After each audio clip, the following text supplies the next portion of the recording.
Welcome to Fuller Butz, a behind-the-scenes plastic surgery podcast. Yes, you heard that right. Join your co-hosts, Dr. Sam Fuller and Dr. Dan Butz, board-certified plastic and reconstructive surgeons, on an exclusive full-access pass into the world of plastic surgery. Combining their expertise and training, Doctors Fuller and Butz will share medical insights, detailed explanations, and lighthearted humor to keep you entertained and informed. We're certain you'll become passionate about the plastic surgery specialty, and between debunking myths, uncovering truths, or just making you laugh out loud at their perspective on this creative and artistic field, we've got something for everyone. From tummy tucks to Botox and mommy makeovers to surgery do-overs, the Fuller Butz podcast will surely satisfy your podcast fix. All right, now let's dive into this episode. Hi, this is Dr. Daniel Butz and my co-host, Dr. Fuller, with the Fuller Butz podcast, the behind the scenes of plastic surgery. Last week, we focused on my background, history, and today we're going to turn the table on our 30th total episode and talk about Dr. Fuller. We kind of did a little overview of that very first episode, learned about Abercrombie and Fitch days and battling off shoplifters. But today we'll kind of go a little bit deeper into what makes you tick. How have you been, Sam? Good evening. I'm Dr. Fuller. I'm doing great. We're 30 episodes in. It's been a exciting and very educational journey. It seems like every week I have patients who come in and say, "Hey, I listened to this episode," or "I've been following you for a while." And so we're actually over 437 cities across the world that the episodes have been aired in, and 37 countries. So it's spreading, not just northern Indiana and southern Wisconsin, but I'm doing great. And we thought it would be a good idea just to reintroduce ourselves. You did a great job last week shedding some light on your life, your goals, your projection to your stardom here, and I'll try to replicate the same. Yeah, so actually, my wife told me that's the first episode she's listened to because she wanted to hear what I said about her. Apparently, I didn't say anything bad, and it was really boring. So I was like, "Thanks, I appreciate that." I'll try. Did you have any thoughts on the rank list that I brought up, or was that okay? Yeah, she did. She did call me out on that. She's like, "Our kids are going to listen to that someday." I'm like, "That's fine. They know where they rank." Let's just, dive right in here. Let's just start, where it all started. Where did you grow up? Tell us a little bit about your kind of childhood, what brought you into medicine in general. Was it always kind of your dream job, or did you kind of weave your way into it? Yeah, so I grew up near Green Bay, Wisconsin. So I am Midwest as well. I grew up just outside Chicago, small town. Grew up loving sports. I was a child during the Jordan era. So Chicago Bulls, it was pretty much like, what time is the game? What are you doing for the game for the entire 90s?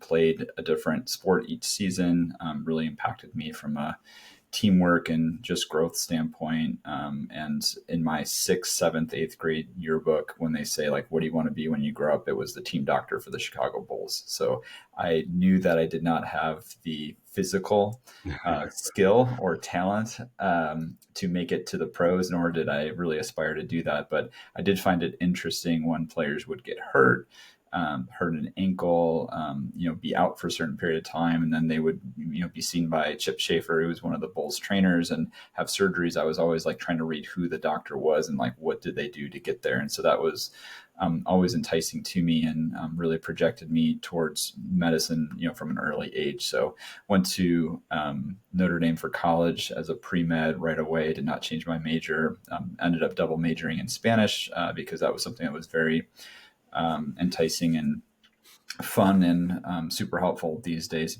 be able to speak Spanish. So double majored. And then it wasn't until I got to medical school where I was able to compare orthopedic surgery and sports medicine to other fields such as plastic surgery that I ended up making the switch. Yeah. So what made you make the switch? Obviously you ended up doing some sports with the hand, but orthopedics is kind of more traditional kind of sports focused. Yeah, so I was in a student group my first year of medical school called Remedy, and we did a travel abroad to the Dominican Republic. And part of our fundraiser to go on that mission to deliver medical supplies was we had a faculty auction. So you can pay to go out to dinner with these elite doctors at the University of Chicago, where I was attending medical school.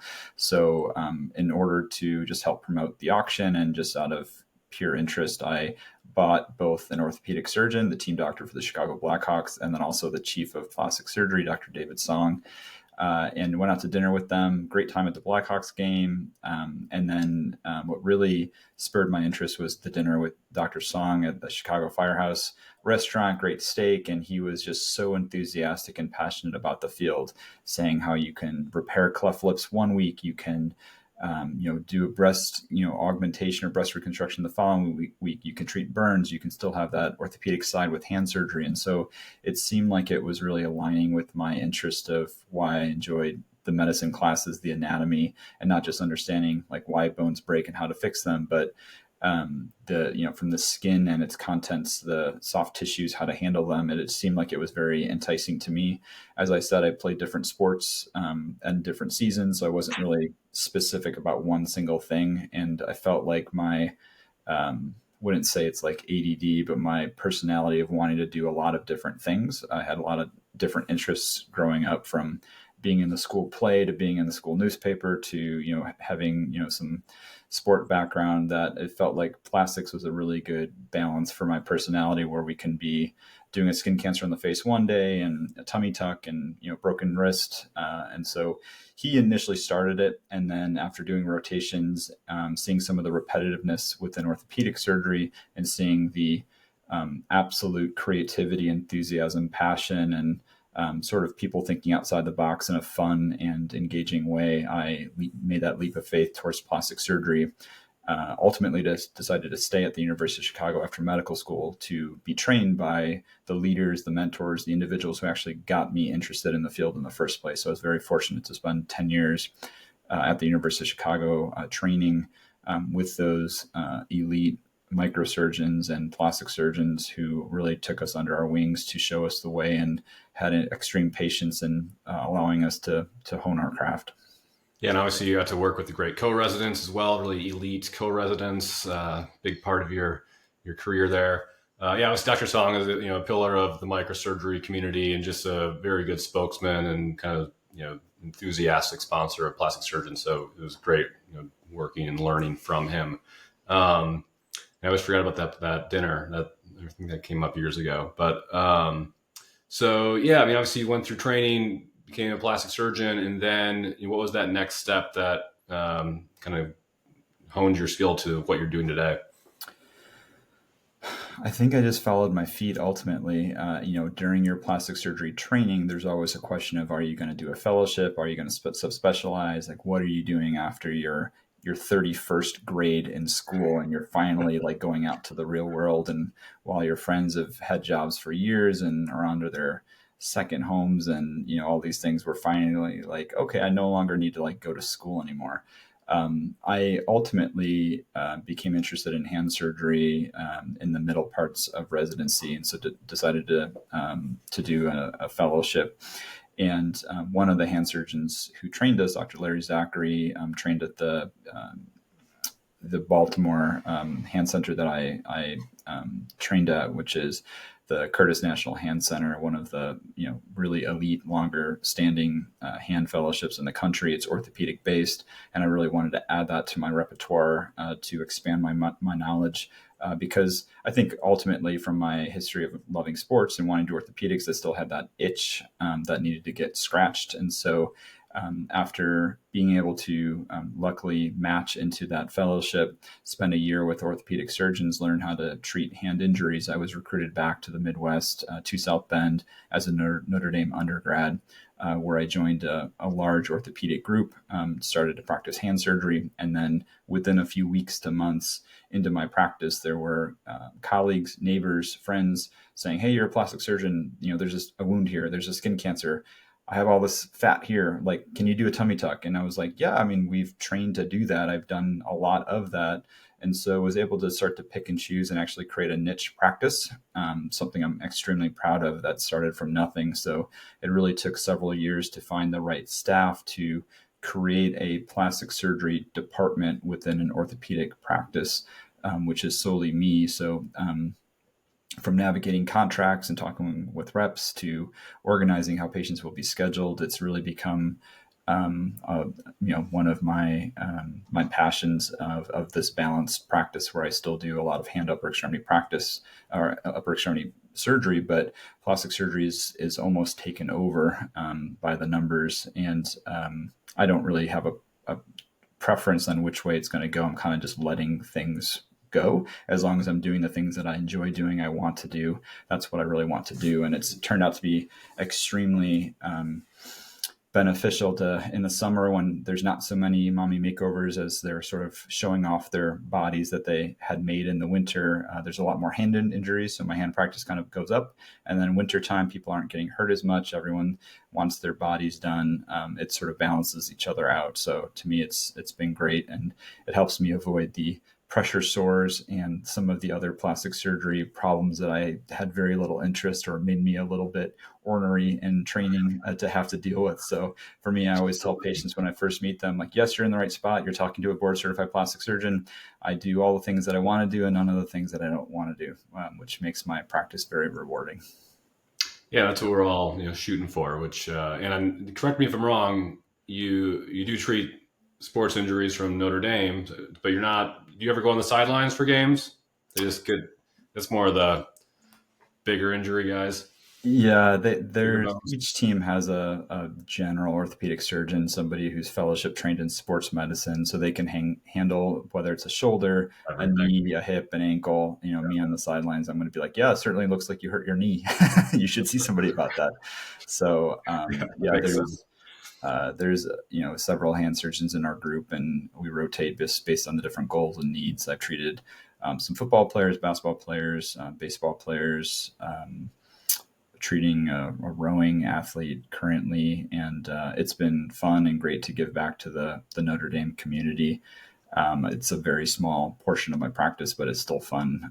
I treat some Notre Dame boxers who've hurt their hands and their thumbs, and those bring back the days when I actually was a Notre Dame boxer. So it's always fun reminiscing, even though I'm beyond those days. And the lightweight. Yeah, the patients don't really have as much interest in reminiscing with me when I start talking about my days at Notre Dame. It seems like you had a pretty clear path kind of, in your mind, even back in 6th grade or whatever it was in your yearbook. If you hadn't done plastic surgery, what would you be doing? Yeah, so I always jokingly say that I would probably be a English teacher in a Spanish-speaking country. Was very in love with the Spanish language, learning it. I just felt like it was a secret language to speak, and it was so cool to learn something else. That carried over through college, was able to study abroad in Spain. And I feel that medicine is very high pressure, high stress. It's really hard to not take home some of your problem patients and some of the issues. You're constantly thinking about them. And so, when I always think about, okay, if healthcare closes, or it's like, okay, we don't need plastic surgery anymore, we just have an app for that, I think I would probably swing the pendulum to the other side and just try to use my Spanish background, go to a different culture, whether it's Argentina or Spain, and immerse myself and take siestas and teach another language. Yeah, that sounds pretty great. I can never really pick up Spanish. I can speak a little, but never very conversational. ¿Por qué no? Okay. So this is kind of a maybe silly question and maybe hard to kind of pin down, but there's always kind of those really impactful patients or cases. Is there one that you can kind of pick out that either change your career, whether it's just focusing on hand to then starting to do more of the plastics, and what made that kind of so impactful for you? Yeah, it's a great question. I mean, honestly, the case that really changed the trajectory of my my career was in medical school during a burn rotation with Dr. Gottlieb and some of the plastic surgery residents. As I had just finished an orthopedic specialty rotation, I joined the burn team, and there was a horrific medical problem in a young patient who developed purpura fulminans and disseminated intravascular coagulation, and ended up with a quadruple amputation, so amputations of arms and legs, tip of the nose, just a horrific situation. Wasn't sure if they were going to live or not. And being there behind the scenes as a medical student, scrubbing into the cases, rounding, seeing the dressing changes, seeing that amount of impact that can happen was really startling and swayed me. And the enthusiasm and passion again for the doctors that were there was very inspiring. The case that really changed it was like we were in the room doing those amputations, and Dr. Zachary was operating in another room. And Dr. Gottlieb said, "Hey, I'm going to go take you over to Dr. Zachary's room," because me and a senior resident was talking about plastics versus ortho. And Dr. Gottlieb basically pushed me into Dr. Zachary's room and said, "Hey, this is a medical student. He wants to do orthopedics and do hand surgery." And I was like, "No, I'm not sure if I want to do that." And he shut the door. And Dr. Zachary just started yelling at me. He's just saying, "That's stupid. You don't do that." He's like, "You need to do plastic surgery, do a plastic surgery residency, and then do an orthopedic fellowship at the Curtis National Hand Center." And he was cornering me in the OR. And Dr. Gottlieb was looking through the window as I was being attacked. And that's what I ended up doing. I looked back, and I did a plastic surgery residency and was able to do an orthopedic hand fellowship. And now I'm doing a practice that's actually very similar to Dr. Zachary, who had both body contouring cases as well as hand practices. And really the people that you interact with throughout your career and life can be so impactful and inspiring. And even if you don't speak with them a lot or keep in touch with them as much as you should or you can, they still are in your head kind of whispering important things, and you remember the way that they treat their patients, and you try to do the same. Yeah, a couple other legends at U of C for sure. Dr. Gottlieb in the burn unit definitely left an impact on probably every medical student and resident that went through there. Let's shift gears a little bit. Tell us, what do you do outside of work? You have a wife, 3 kids. How old are they? What are they into? Baseball, hockey? Probably not boxing yet. Yeah. So is there a ranking? Should we? So married for almost 11 years, and we have 3 boys. Oldest is 7, and then we have twin boys that are almost 5, going to be 5 in 2 months. It's a circus. It's a WrestleMania. They're active. You saw them a little bit last summer at Mackinac Island. Quinn is oldest. He's, I would say, a lot like me. I consider him kind of like my best friend. We hang out and do a lot of things together. We both have sort of that introvertedness and shyness that I knew I had growing up. And so I think we relate to each other and can help each other relax and hang out and do stuff. The twins are not identical, and they are they consider themselves not twins. They are just 2, very diverse and distinct individuals. Caden is the strongest. He's extremely athletic. He just doesn't know that yet. And so he kind of gets picked on by the other 2. But as soon as he realizes his strength, that will soon change. He picks up things extremely quickly. He follows the rules and listens the best. He's a great kid, and I would say he's a guy's guy. He laughs hard. He likes to swing a bat and do things. TJ is the whimsical, wild child who's always, you have to see those memes of people dancing and being like, "Oh, that's my kid at dinner time." He'll take a bite and then he'll hop off the chair and scoot around on the floor and then come back to the chair. And he's just an absolute goofball. And I'm reprimanding them, being like, "You need to go to your room, change your pajamas, and pick up your toys." And he'll be like, "Okay, babe." And I'm like, "You got to take me seriously, man. This is not a joking matter." And he'll just, I was trying to teach them how to eat over their plate so they're not just dropping food on the floor. And because that's, I feel like, a good life skill. And he's like, Dad, we're just kids. And like, I just don't know where he gets it, but he kind of has that old man knowledge that he likes to invoke in us. And so it's a wild party of five that we have. They're just getting into sports and activities. And so Quinn finished ice hockey. They're all doing soccer. We have them in different things. Christina, with her art background, has them doing a lot of art projects, drawing, painting. And so their imaginations, I think, are excellent, wonderful kids, and keep us busy. Those are kind of my hobbies. I podcast. I am looking for a hobby. I'm actively seeking one, and so I've surveyed some friends who want me to do falconry or horsing and things like that I don't think are for me. Someone suggested hiking, so I'm kind of like looking into that, but I need a better work-life balance. So I'm certainly taking any suggestions to go out in nature, and hopefully we can start traveling more, because that was a hobby of Christine and I prior to kids, and we'd love to see more of the U.S. and the national parks that we see that you guys go to and around the world. Yeah, it's if you prompted me, that was my next question. What are your hobbies? But that kind of answers it. You're always big into traveling. I mean, you're still kind of a foodie. You do your restaurants. What's your favorite restaurant you've been to recently and ever? What would be top restaurant ever in the last year? It's hard to name just one. Top three. Recently, I would say, in the past few months, Christine and I went to Chicago and went to a very cool sushi suite, and it's sort of a speakeasy. So it's actually at a hotel. You go up to the second floor. There's a bunch of doors down the hallway, as it would be at any hotel. And then there's like a red frame, and you knock on this one random door, and the people open it. And there's like a 4-seat bar and then a 4-seat sushi bar, and very well organized. You have a drink, you go sit down, you have a 17-course sushi tasting, and each plate was absolutely delicious. Highly recommend. And so that was very fun.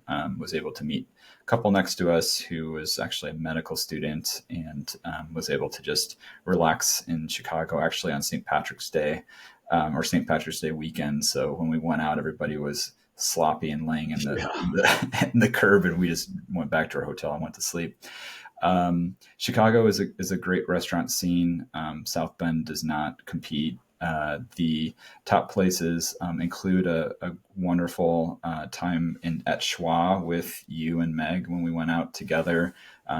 Just an unbelievable, unique experience. It's Michelin star, but they're blasting Wu-Tang Clan, and they are swapping drinks that BYO drinks across tables, that everybody gets some of everybody else's.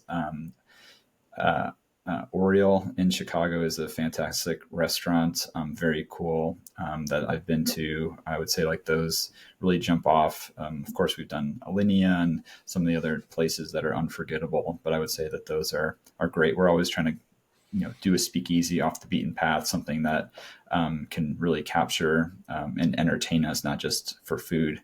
And then lastly, I have to give a shout out to Ever, which is a phenomenal restaurant in Chicago that we went to for Christina's birthday a couple of years ago. They actually film the movie The Bear there frequently. And both Ever, the amazing, delicious food, and then their bar restaurant that's connected, which is After, which we went to for my 40th birthday, are phenomenal spots, and can't miss us in Chicago. Awesome. Yeah, that Schwa evening was a blast. We had a lot of good restaurants in Chicago for sure. You talked about travel a little bit ago. What is there like one place you're on your bucket list you want to go to, or is there just again too many to list once you start getting out of the house as the kid gets older? We were really wanting to go to like Thailand and Bora Bora and try to do this trip where you can kind of stop over, do a few days in Thailand, and then go to Bora Bora and then go back, because it's like on the other side of the world. That was during a time where there was this virus that can cause birth Oh, defects, Zika. Zika virus. And so that was like a hot spot or something. So we ended up going to Italy for our delayed honeymoon, but that's still like on my list. I would like my three kids to kind of choose a spot as they're getting older and try to help us out. I tried it with Quinn, and of course he said he wants to go to the North Pole. So I think I need to wait a little bit longer to really get their insight. But South Africa, I've had some friends go to. You mentioned that last week. That's on the list, and really we're trying to just explore different areas. So I'd love to go back to Spain, but the Bora Bora, Thailand is certainly someplace that I'd love to get to. Okay, a few more questions. What are like 3 common things you tell patients that, like, if someone like comes to your office, they're probably going to hear it from you, like little phrases? I know you have them. Yeah. So, in no particular order, I usually sell them. I know it's weird to come to South Bend Orthopedics for a tummy tuck, but you're talking to a board certified plastic surgeon. Always, as we start the examination, I say that they're sisters, not twins, when we're doing a breast exam. Those are good. I'm sure my staff who are in the room can rattle off a bunch of them because they usually say it before I do. I usually say, like either Rome wasn't built in a day. We need to be patient. Just when we're, weeks out from major surgeries and we're sort of itching for that final result that's there. I'm trying to think what else.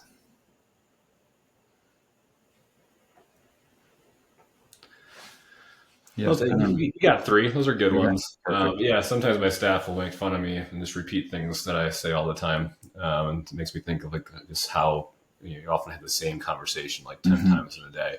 And you gotta just get these little phrases. I guess lastly, we kind of hit our time here mostly. What advice would you give to your younger self? Would you do this all over again? If your kids want to go into medicine, would you encourage them to do it? I guess two tough questions maybe there.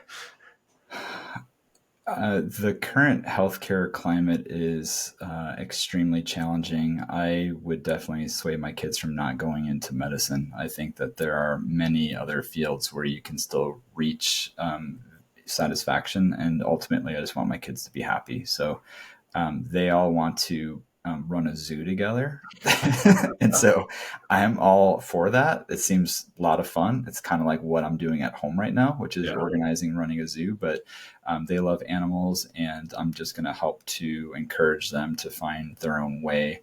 But I don't necessarily think that medicine is the most desirable field. There's some niches right now that I think are extremely rewarding, such as like a CRNA or other positions where I feel like it can be a better work-life balance and better, time to enjoy it. And that's probably what I would be saying to my previous self to answer the first question, which is find a hobby now, because when you're 41, you're not going to have any hobbies. And so you need to figure something out. So I failed at golf. I kind of quit on that because I'm not good. It's not fun.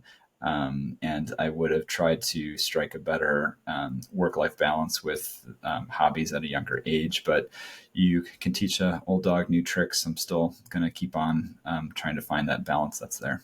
Yeah, I think that's so key. I think our field is unique in that we can, we're able to carve out a little bit better work-life balance than a lot of our colleagues.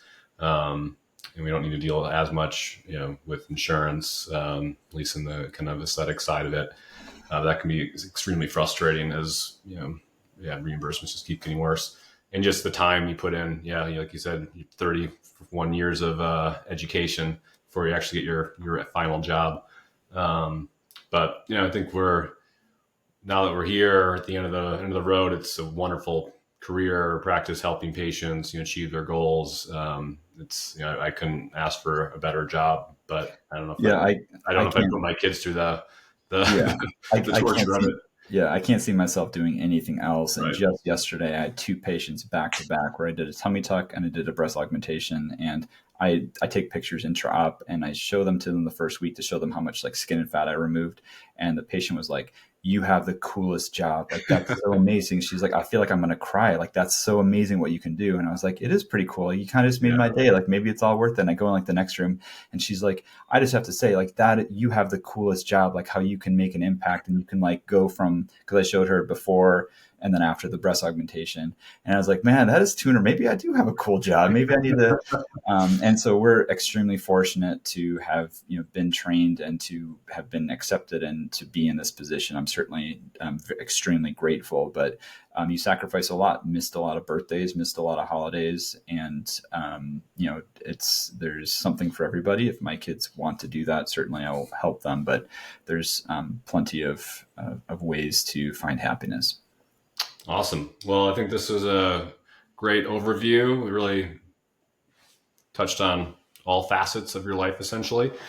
Did I miss anything?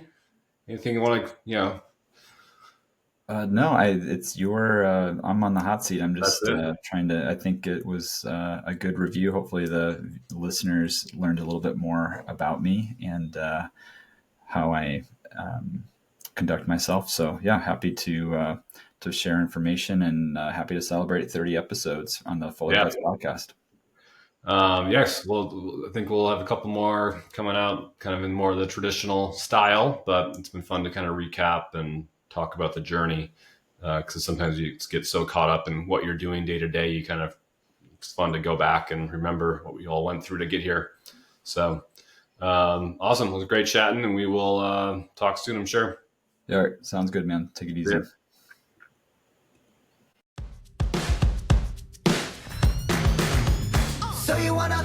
Thanks so much for tuning into this week's episode of Fuller Butz, a behind-the-scenes plastic surgery podcast. Doctors Fuller and Butz are so appreciative of your time and attention. We invite you to subscribe, share, and continue to enjoy our plastic surgery perspective. Feel free to reach out on Instagram at either @SFullerSurgeryMD or @DanielButzMD. That's Butz with a Z for comments, suggestions, and support. Remember, be artsy, stay scientific, and make life fun. We hope you'll join us again on the next episode of Fuller Butz.